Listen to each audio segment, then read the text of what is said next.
All right, so you ready to do another one of these deep dives? Yeah, absolutely. Let's go. Sweet. Okay, today I thought we could dig into something that's been, pretty much in the headlines constantly, the whole U.S. military presence in Europe. Yeah. Big topic, obviously a lot to unpack there. And we've got this source, Joachim Musip, that, digs into a lot of the details there. Really interesting stuff. Absolutely. Yeah. So I guess kind of a big question that I think is on a lot of people's minds. We hear that there's 80,000 U.S. troops in Europe. What are they actually doing there? Yeah, that's a great question. And it's I think a lot of folks might just jump to the conclusion that it's just, this show of force, Yeah, right? just flexing muscles. Exactly. But when you actually start digging into the details, it's a lot more nuanced than that. For sure.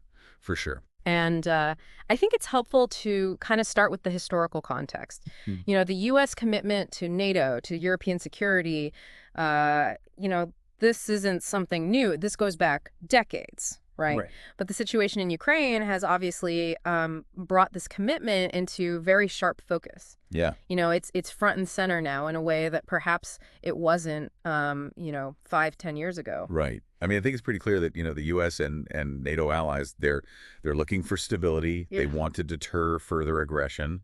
It's not about, actively looking for a fight, right? Exactly. It's this idea of projecting strength as a deterrent. Hmm. And speaking of projecting strength, President Biden recently sent this letter to Congress Yeah. outlining the deployment of those 80,000 troops across NATO countries. Right. And this is actually it might seem kind of like a procedural thing, but it's actually really important because of this thing called the War Powers Resolution. Yeah. And this is basically a law that's been around since the Vietnam War era. And it basically requires the president to keep Congress informed about, troop deployments like this. Right. So it's kind of a check on presidential power when it comes to using the military, right? Exactly. Exactly. So, it's not just like the president can decide to send troops wherever they want. Congress has to be kept in the loop. Right. That makes sense. So we've got these, these deployments. How does that compare to what the U.S. troop presence was in Europe, say, before the war in Ukraine? Well, there's definitely been a noticeable increase, especially in Eastern Europe. After the invasion in 2022, there was a real shift in focus towards bolstering what we call NATO's frontline states. Okay. Right. These are the countries that, border Russia and Ukraine. Makes sense. So think Poland, Romania, the Baltic states. Those are kind of the key areas where we've seen the most significant increase in U.S. military presence. Gotcha. And Romania specifically, I know that's a key location that we've been reading about, Right. in this source material and elsewhere. What exactly is going on there? So Romania's become like a really crucial hub, right, for NATO activities in the region. For example, there's this multinational battle group in Sinku. Okay. It's actually led by France. Oh, interesting. Yeah, and it's got troops from the U.S., Belgium, Poland, a whole bunch of other NATO members, Wow. all working side by side. And it's a powerful symbol of NATO unity, I think. And it's Right. actually set to expand to like 4,000 troops by next year. Wow. So it's growing. Yeah. Okay. But even more interesting, I think, is what's happening at the Mihail Kogalniceanu Air Base. Yeah.